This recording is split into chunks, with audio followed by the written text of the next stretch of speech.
শুভ সন্ধ্যা। আমরা আজকে কবিগুরু রবীন্দ্রনাথ ঠাকুরের ডাকঘর নাটকের একটি খণ্ডচিত্র উপস্থাপনা করব বিএডিএফডব্লিউর কিছু কচিকাচাদের নিয়ে। কবিগুরুর ভীষণ প্রাণের কাছের এই নাটক ডাকঘর। ওনার ছোটবেলা অনেকটাই কেটেছে জোড়াসাঁকো ঠাকুর বাড়ির বারান্দায় ফেরিওয়ালাদের দেখে, তাদের সঙ্গে কথা বলে। উনি যেন ডাকঘরের অমলের পৃথিবীটাকে ঠিক ওইভাবেই সাজিয়ে দিতে চেয়েছেন। দেখিনি আমাদের ছোট ছোট ছেলে মেয়েদের এই অনবদ্য উপস্থাপনা। কোনো বাপ নাই ছিল না, এখনো কথা থেকে এসে আমার ঘরে জুড়ে বসলো। ও চলে গেলে আমার ঘর যেন আর গড়ই থাকবে না। কবিরাজ মশাই, আপনি কি মনে করে মুখে? ওরে ভাগ্যে যদি আয়ু থাকে তাহলে দীর্ঘকাল বাঁচতে পারে, কিন্তু আয়ুর বেদে যেরকম লিখেছে তাতে তো। বলেন কি?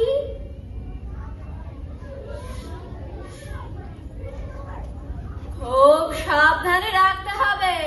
ছেলে মানুষ দিন রাত ঘরের মধ্যে রাখা যে বাড়ি শক্ত।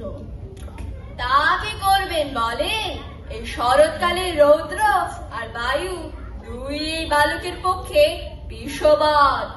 আপনার ব্যবস্থা বড় কঠোর। আপনার ওষুধ খাবার সময় ওর কষ্ট দেখে আমার বুক ফেটে যায়। সেই কষ্ট যত প্রবল তার ফল তত বেশি। আজ তবে উঠি দত্ত মশাই।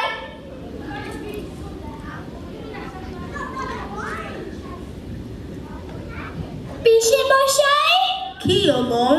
আমি কি উঠানটাতেও যেতে পারবো না? না বাবা, ওই যে খাটটাতে পিসিমা জাতা দিয়ে ডাল ভাগে, ওই দেখো না ভাগা ডালের ফুটগুলি লেজের উপর ভর দিয়ে কাঠ বিড়ালি কুটুস কুটুস করে খাচ্ছে। ওখানটাতে আমি যেতে পারবো না।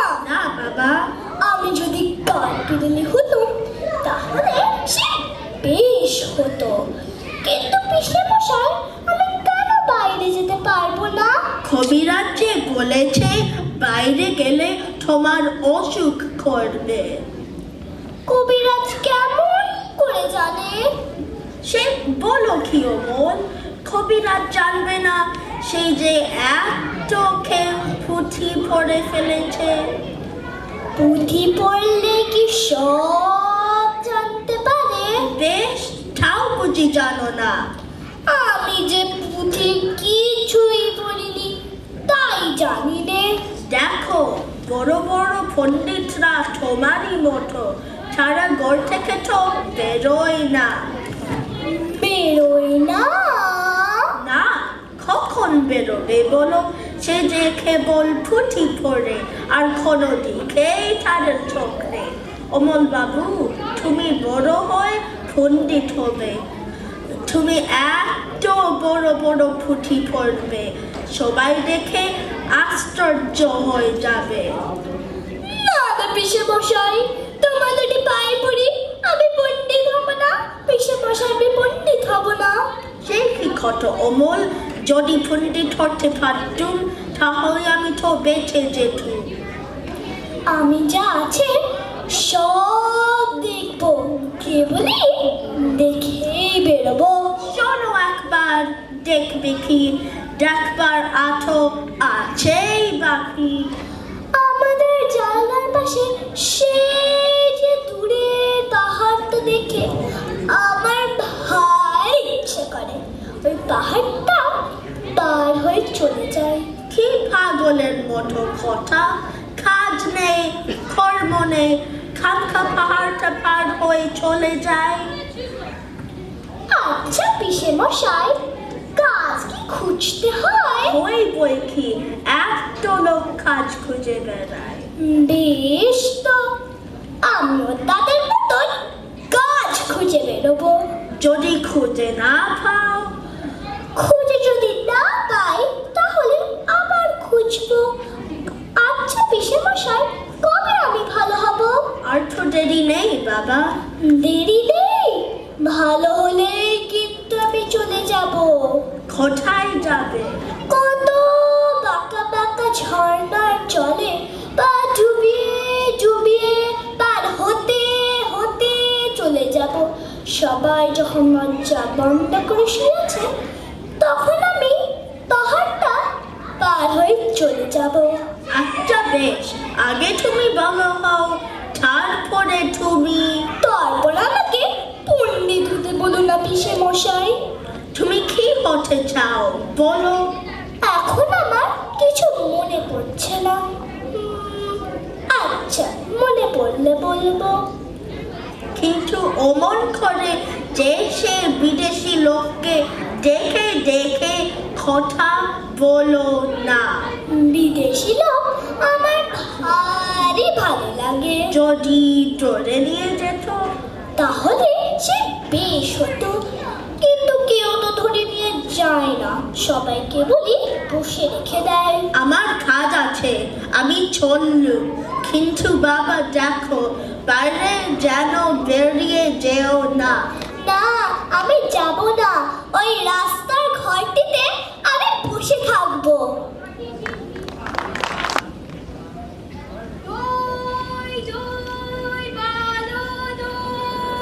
দইয়ালা, দইয়ালা, ও দইয়ালা। ডাকছো কেন? দই কিনবে? কেমন করে কিনবো? আমার তো পয়সা নেই। কেমন ছেলে তুমি? কিনবে না তো আমার বেলা বইয়ে দাও কেন? আমি যদি তোমার সঙ্গে চলে যেতে পারতাম আমার সঙ্গে? তুমি কত দূর থেকে হাঁটতে হাঁটতে চলে আসছো, শুনে আমার মন কেমন ঘুরছে। বাবা, তুমি এখানে বসে কি করছো? কবিরাজ আমাকে বাইরে যেতে বারণ করেছে, তাই আমি সারাদিন এইখানটাতেই বসে থাকি। আহা বাচ্চা, তোমার কি হয়েছে? আমি জানি নে, আমি যে পুঁথি কিছুই পড়িনি তাই জানি নে। আচ্ছা দইয়ালা, তুমি কোথা থেকে আসছো? আমাদের গ্রাম থেকে আসছি। তোমাদের গ্রাম? অনেক দূরে তোমাদের গ্রাম? আমাদের গ্রাম সেই ভাঁজমোড়া পাহাড়ের তলায়, সামনি নদীর ধারে। পাঁচমোলা পাহাড়, শ্যামলী নদী, কি জানি, হয়তো দেখেছি, কবে সে আর মনে পড়ে না। তুমি দেখেছো? পাহাড় তলে কোনোদিন গিয়েছিলে নাকি? না, কোনোদিন যাইনি, কিন্তু মনে হয় যেন আমি দেখেছি। কত বড় বড় পুরনো গছের তলায় তোমাদের গ্রাম, একটি লাল রঙের রাস্তার ধারে না?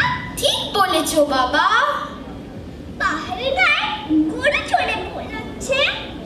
কি আশ্চর্য! ঠিক বলছো, আমাদের গ্রামে গরু চড়ে বই কি খুব চড়ে। মেয়েরা সব নদীর থেকে জল তুলে মাথায় কলসি করে নিয়ে যায়, তাদের লাল শাড়ি পরা। বাহ বাহ, ঠিক কথা। আমাদের সব কয়লা পাড়া মেয়েরা নদী থেকে জল তুলে তো নিয়ে যায়, তবে কি না তারা যে লাল শাড়ি পরে তা নয়। কিন্তু বাবা, তুমি নিশ্চয় সেখানে কোনোদিন বেড়াতে গিয়েছিলে।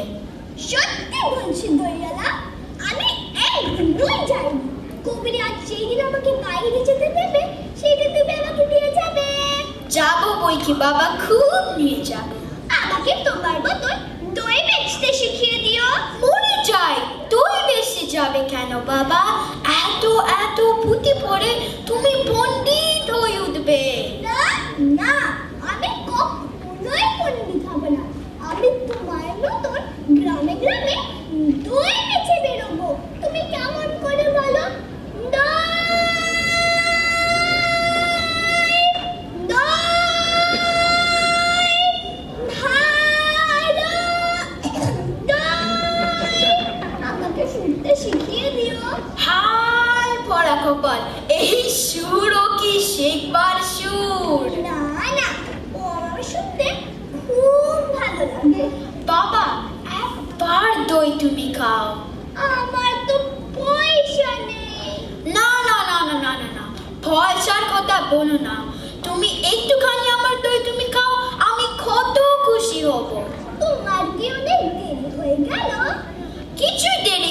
বাবা আমার কোনো লোকসান হয়নি। দই বেশি যা কত সুখ তোমার কাছে শিখে নিলাম।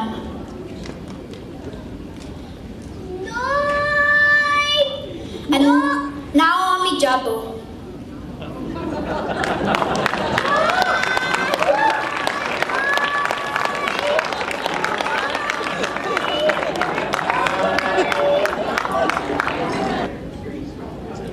কে তুমি?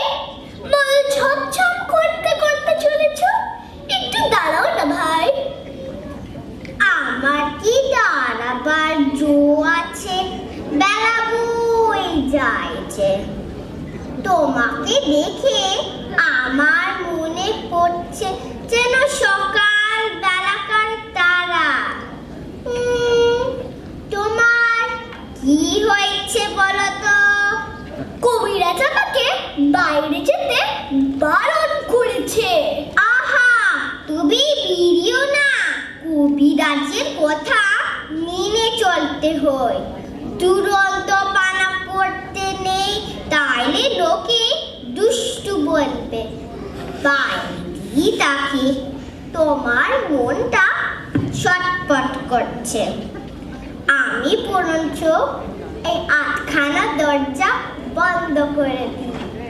না না, বন্ধ করো না, এই সব বন্ধ, কেবলই এইটুকুই খোলা। তুমি কে বলো না? আমি তোমাকে চিনি রে। আমি সুধা। সুধা? জানো না, আমি এখানকার মালিনীর মেয়ে। তুমি কি করো? আমি সাজি ভরে ফুল তুলে নিয়ে মালা ঘাটি। এখন ফুল তুলতে চলেছি। ফুল তুলতে চলেছ? আমি যদি তোমার সঙ্গে চলে যেতে পারতাম তাহলে তোমাকে ফুল পেরে দিত। তাই বই কি, ফুলের খবর তুমি আমার থেকে বেশি জানো?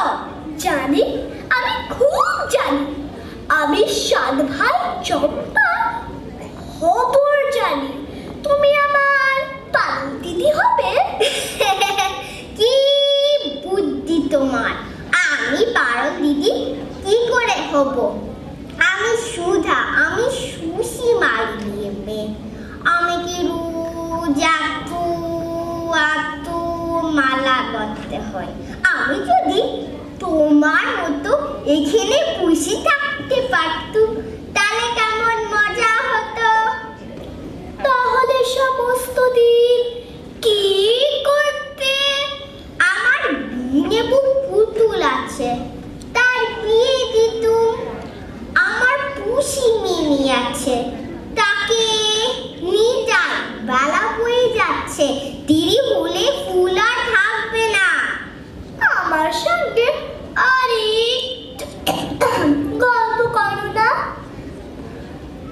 আচ্ছা বেশ, তুমি লক্ষ্মী ছেলে হয়ে এখানে স্থির হয়ে বসে থাকো। আমি ফুল তুলে ফেরবার পথে তোমার সঙ্গে একটু আরো গল্প করে যাবে। আর আমাকে একটি ফুল দিয়ে যাবে? ফুল অমনি কেমন করে দেব? দাম দিতে হবে যে। আমি যখন বড় হব তখন তোমাকে দাম দেব। আচ্ছা বেশ, তাহলে ফুল তুলে আসবে। আসবো আসবে আসবো। আমাকে ভুলে যাবে না কিন্তু, আমার নাম অমল, মনে থাকবে তোমার? না না, ভুলবো না, দেখো ঠিক মনে থাকবে।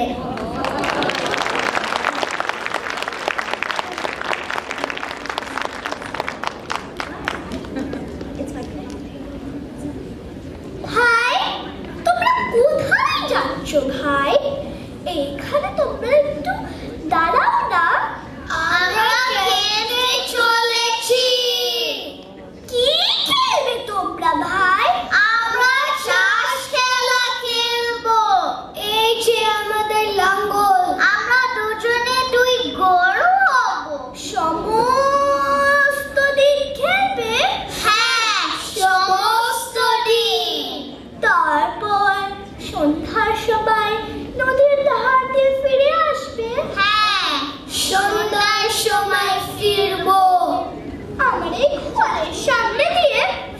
চলো ভাই, তুমি বেরিয়ে এসো না, খেলবে চলো। কবিরাজ আমাকে বাইরে যেতে মানা করেছে। কবিরাজের মানা তুমি শোনো বুঝি? চল ভাই চল, আমাদের দেরি হয়ে যাচ্ছে। না ভাই, তোমরা এখানে একটু খেলা করো, আমি একটু দেখি। কে নিয়ে খেলবো? এই যে আমার সব খেলনা পড়ে রয়েছে। বাবা কি চমৎকার খেলনা! এই যে জাহাজ, এই যে জোতার বুড়ি, দেখেছিস ভাই কেমন সুন্দর শেপার? এসব তুমি আমাদের দিয়ে দিলে তোমার কষ্ট হচ্ছে না?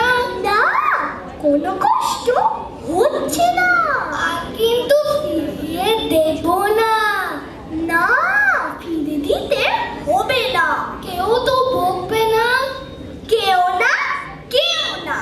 বেশ ভাই, আমরা রোজ খেলে যাব। ও ভাই, সেপাই গুলোকে এখানে সব সাজা, আমরা লড়াই খেলি। বন্দুক কোথায় পাই? ওই যে একটা মস্ত সরকারি পড়ে আছে, ওটা ভেঙে নিয়ে আমরা বন্দুক বানাই। কিন্তু ভাই, তুমি যে ঘুমিয়ে পড়ছো। হ্যাঁ, আমার ভারী ঘুম পেয়ে আসছে। জানি রে, আমার থেকে ঘুম পায়। অনেকক্ষণ বসে আছি আমি, আর বসে থাকতে পারছি না। আমার পিঠটা ব্যথা করছে। এখন যে সবে একবারের বেলা, এখনই তোমার ঘুম পাই কেন? ঢং। ওই শোনো, একবার ঘন্টা বাজছে। হ্যাঁ, তবে আমরা এখন যাই, আবার কাল সকালে আসবো। যাবার আগে তোমাদের একটা কথা জিজ্ঞাসা করি, তোমরা তো বাইরে থাকো, তোমার রাজার ডাকঘরের ডাকঘর করাতে আছে না? হ্যাঁ, চিনি বই কি, খুব চিনি। কাল সকালে একজনকে চিনিয়ে দিও না। আচ্ছা, দেবো।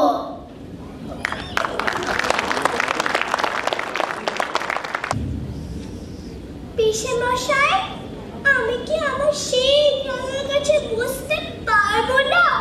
কবিরাজ বারণ করেছে। হ্যাঁ বাবা, সেইখানে রোজ বসে তো তোমার ব্যায়ামও বেড়ে গেছে। কিন্তু সেখানে থাকলে আমি খুব ভালো থাকি। সেইখানে বসে তুমি এই শহর, এর যত রাজ্যের ছেলে বুড়ো সকালের সঙ্গে বাদ করে নিয়েছ। আমার দরজার কাছে রোজ যেন একটা মস্ত মেলা বসে যায়। এটিও কি কখনো শরীর থেকে? দেখো দেখি, আজ তোমার মুখনা কি রকম ফ্যাকাশে হয়ে গেছে। পিসে মশাই, আজ আমার দইয়ালে সে চলে গেছে। গেছে বই কি, তোমার জন্য একবার দই রেখে গেছে। আজ সকালবেলা থেকে আমার চোখের ওপর থেকে অন্ধকার হয়ে আসছে। মনে হচ্ছে যেন সব স্বপ্ন। একবারে চুপ করে থাকতে ইচ্ছা হচ্ছে, কথা কইতে আর ইচ্ছা হচ্ছে না।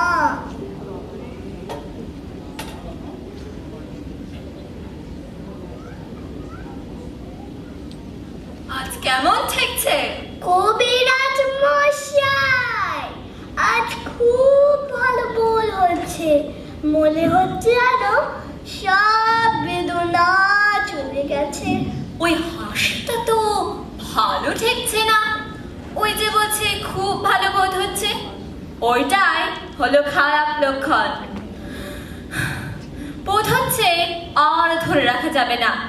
আমি তো নিষেধ করে গেছিল, কিন্তু বোধ হচ্ছে বাইরের হাওয়া লেগেছে। হঠাৎ আজ একটা কেমন হাওয়া লেগেছে। আমি দেখে এলুম তোমাদের সদর দরজার ভিতর দিয়ে হু হু করে হাওয়া বইছে। ওটা একেবারেই ভালো নয়। ও দরজাটা তালা চাবি বন্ধ করে দাও। ওই যে জানলা দিয়ে সূর্যাস্তের আভা আসছে, ওটাও বন্ধ করে দাও। ওতে রোগীকে বড় জাগিয়ে রেখে দেয়। অমল চোখ বুজে রয়েছে, বোধ হয় ঘুমোচ্ছে। ওর মুখ দেখে মনে হয় যেন কবিরাজ মশাই যে আপনার নয়, তাকে করে এনে রাখলু, তাকে ভালোবাসলু, এখন বুঝি আর তাকে রাখতে পারবো না। না, আমি ঘুমাইনি, আমি সব শুনছি। এতক্ষণে 4 প্রহর হয়ে গেছে বোধহয়। ওই যে ঢং ঢং ঢং ঢং ঢং ঢং, সন্ধ্যার তারা কি উঠেছে? আমি কেন দেখতে পাচ্ছি না? এইবার তোমরা সকলে স্থির হও। আমি বালকের শিয়রের কাছে বসবো। ওর ঘুম আসছে। প্রদীপের আলোটা নিভিয়ে দাও। এখন আকাশের তারাটি থেকে আলো আসুক। ওর ঘুম এসেছে। আবার ও ঘুমিয়ে পড়েছে। আমি যে ওর জন্য ফুল এনেছিলাম, ওর হাতে দিতে পারবো না। দাও তোমার ফুল।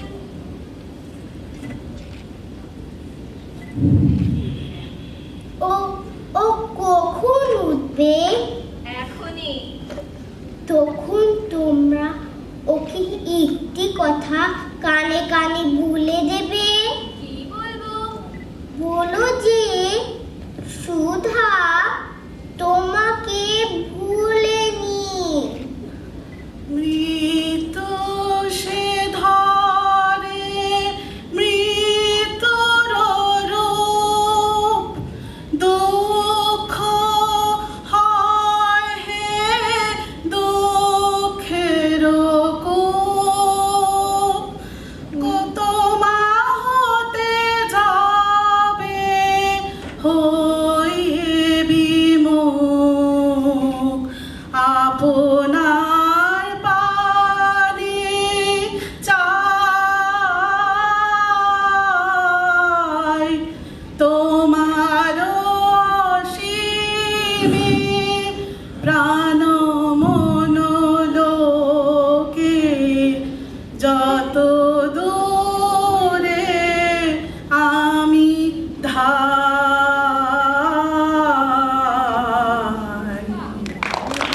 নমস্কার। পরিচয় করে নিই আমাদের কচিকাচাদের সঙ্গে এত সুন্দর গানের জন্য। আমি অনিশা পান্ডা। আমি দিয়া হালদার। আমি অহনা কন্যা। আমি শারণ খন্ড। আমি সপুস্থিত ভট্টাচার্য। আমি তৃষা মুখার্জি। আমি Ayan Chowdhury. My name is Ryan Mukherjee. আমি সৌম্যনাথ ভট্টাচার্য।